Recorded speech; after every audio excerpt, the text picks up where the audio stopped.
तो कोरोना एक बार फिर से दुनिया में टेंशन का सबब बना हुआ है। मामले भारत में भी तेजी से बढ़ रहे हैं और इस साल अब तक देश में कोरोना के 257 मामले सामने आ चुके हैं। इनमें से सबसे ज्यादा मामले महाराष्ट्र, ओडिशा, कर्नाटक, तमिलनाडु, गुजरात और केरल में सामने आए हैं। हालांकि राहत की बात यह है कि भारत में मरीजों में हल्के लक्षण देखे जा रहे हैं। किसी को आईसीयू में भर्ती कराने की जरूरत नहीं पड़ी।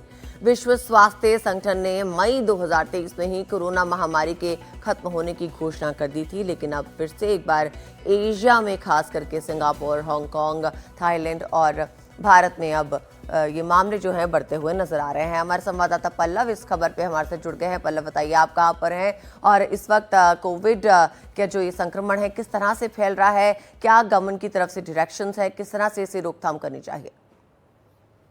देखिए आयती, फिलहाल मैं दिल्ली में हूँ और देखिए जो ये कोरोना का जो नया वेरिएंट है JN1, ये दरअसल वेरिएंट जो आपने पिछले साल देखा होगा, पिछले कुछ सालों से जो ओमिक्रॉन वेरिएंट है उसी की तरह ये वेरिएंट है। और ये कहा जा रहा है कि उसी की जो फैमिली है उसी की फैमिली का ये वेरिएंट है, यानी ये बहुत ज्यादा खतरनाक नहीं है।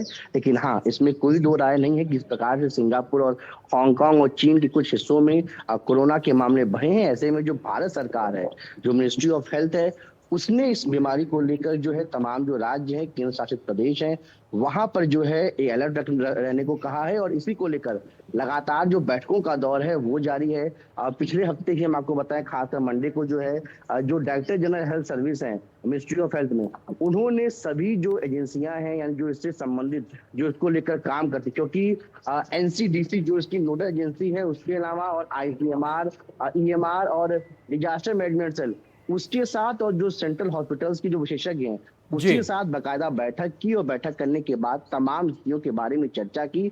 उसका आउटकम निकल के ये आया कि जो देश भर में मामले हैं, क्योंकि आप देखिए जो 257 मामले हैं वो पिछले संडे तक के हैं, यानी पिछले संडे तक के जो केसेस हैं उसके बारे में हम जानकारी दे रहे हैं। अब एक एक हफ्ते पर जो हर संडे को केसेस के बारे में सेंट्रल लेवल पर डिफाइन किया जाता है और उसका आउटकम ये निकल के आया है। पल्लव, एक सवाल और संक्षेप में उसके बारे में भी बता दें। हमने देखा था कोरोना काल के अंदर एक पॉलिसी बन गई थी 3T की, ट्रेस, ट्रैक एंड ट्रीट। उसके अलावा कुछ प्रोटोकॉल्स जारी किए गए थे। क्या हम उसी पैटर्न पर अभी फिलहाल आगे बढ़ रहे हैं या फिर स्थिति में भी ऐसी नहीं है? फिलहाल नॉर्मल कंडीशंस के हिसाब से इसको ट्रीट किया जा रहा है। देखिए एक चीज ये है कि कोरोना के बाद से सेंट्रल लेवल पर खासकर केंद्र सरकार ने एक जो है इंटीग्रेटेड डिजीज सर्विलांस प्रोग्राम बनाया है। उसका एक काम ये है कि जो भी सांस या किसी संबंधित बीमारियां हैं, जैसे कोरोना या इसके तरह कोई और बीमारी आती हैं, तो वो लगातार उस बीमारी पर नजर बनाए रखे रहती। कोई बीमारी आती है तो अभी फिलहाल इसको ये बताया गया है कि ये हल्की बीमारी है, लेकिन तमाम जो प्रोटोकॉल्स हैं जो उसका ही पालन किया जा रहा है। बस राहत की बात है कि ये उतना चिंताजनक नहीं है जैसे हमने 2020, 2021 या 2022 के दौर में देखा। तो उस स्थिति में हम नहीं पहुंचे। हाँ, ये जरूर राज्यों से कहा है कि आप अलर्ट रखिए, आप अपनी तैयारी। शुक्रिया पल्लव आपका इस पूरी जानकारी के लिए। तो पल्लव बता रहे हैं कि नजर पूरी है, सावधानी जरूरी है, लेकिन हालात चिंताजनक वैसे नहीं है जैसे हमने देखे थे।